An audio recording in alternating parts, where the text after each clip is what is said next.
Good afternoon, everybody. So today, my discussion is talking to you guys about some of the pitfalls that I've been seeing on the SSI claims.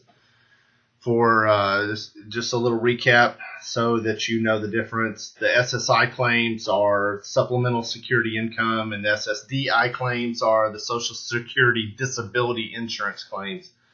And remember, the SSDI, you're getting your claims through on, those claims are being sent through on your work credits that you've been paying into the system. So that's your SSDI claims, whereas on your SSI claims, that's a supplemental. That's for those of you, my clients that do not have enough work credits to qualify for SSDI. Okay, SSDI in the simplest sense is that's the big insurance, the big disability, and SSI is the supplemental. It's small. The most you're ever going to get is $733 a month. But here's some pitfalls that I've been seeing lately, and some things that you need to watch out for. Okay, first and foremost, for some reason, the Social Security Administration employees at the local offices have started practicing law for some reason. I have no unearthly idea why. But in California, there is no such thing as common law, and so the employees there, the Social Security employees there, they're not telling people this.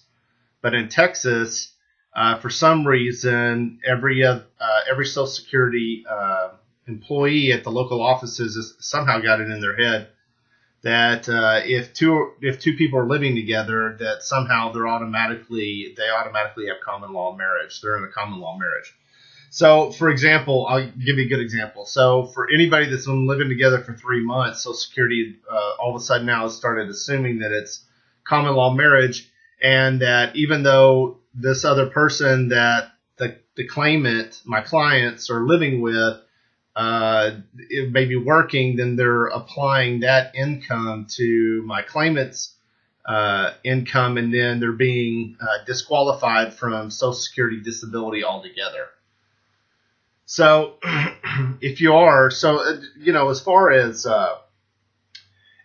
as some pitfalls really to watch out for. One of it is if you do need to apply for SSI, and you can only qualify for SSI and not SSDI, then I think what's so important right now is that you evaluate your marital status. If you are married and your spouse is making more than $1,100 a month, that applies to the household income, and you're going to be disqualified from SSI because you have too much household income, which is $1,100. Now, again, if you're not married and your income is less than $733 a month, $733 a month, then you're okay. So if you need to file for, you've already filed for SSI benefits, there is the financial application that goes along with it too. So whereas with SSDI, they want to make sure you're not working anymore. If you are working, you're not making over $1,130 a month. Whereas for SSI, if you are working, you don't have any income whatsoever coming in more than $733 a month. And what they apply towards income is even if you're getting food and shelter, what they call in-kind benefits from a roommate, mom, dad, etc. If you're taking in money from a relative or a friend in order to make it until you can secure benefits, then Social Security is going to be, if you're applying for SSI, Social Security is going to be counting that as what they call countable income. So first and foremost, the pitfalls for SSI you need to be watching out for. If you've applied for benefits, if you're engaged to somebody, you've been living with somebody for a long time, you need to be filing separate. You need to be filing as a single person. You should not be filing jointly and not declaring that you're married. In order to be married, and talking about common law marriage, you have to be doing certain things that shows you're married. So you have to be holding yourself out, is what they call holding yourself out to the general public as being married.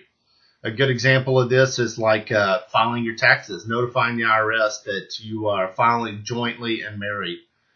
So that's always a dead ringer. If you do a number of different things, you have joint checking accounts. When you meet people, if you introduce him or her as your husband or wife, those are things that start showing that you're actually married without ever going through a public official or through a clergyman. So you have to be very careful when filing for SSI benefits. It is extremely important. And right now, for some reason, Social Security is been zeroing in on people that are not married but are living together and assuming that they're common law married, and and they're getting downright ugly about it at the local offices too, accusing people of committing fraud for SSI purposes, which is it's absolutely unbelievable that they're doing this right now.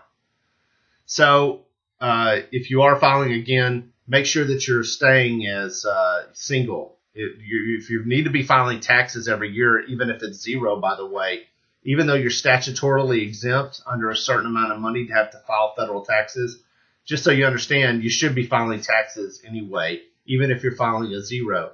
So that helps establish that you're still single if you're filing as a single person. So very important, okay? And plus two, again, on the tax issue, you need to be filing every year. Social Security is going to want to see it at some point. And so it's very important that you do that. The other thing too is what you want to watch out for is the in-kind benefits that you're receiving or counted as income. So if you're not being able to make it month to month and you're receiving benefits from money, food, shelter, things like that from relatives, be understanding that counts towards countable income for SSI purposes. And that $733 that you expect to get that check from, especially on back pay if you've been waiting for 2 years to get a check, that's going to count towards your income. I sure hope this helps. See you again tomorrow.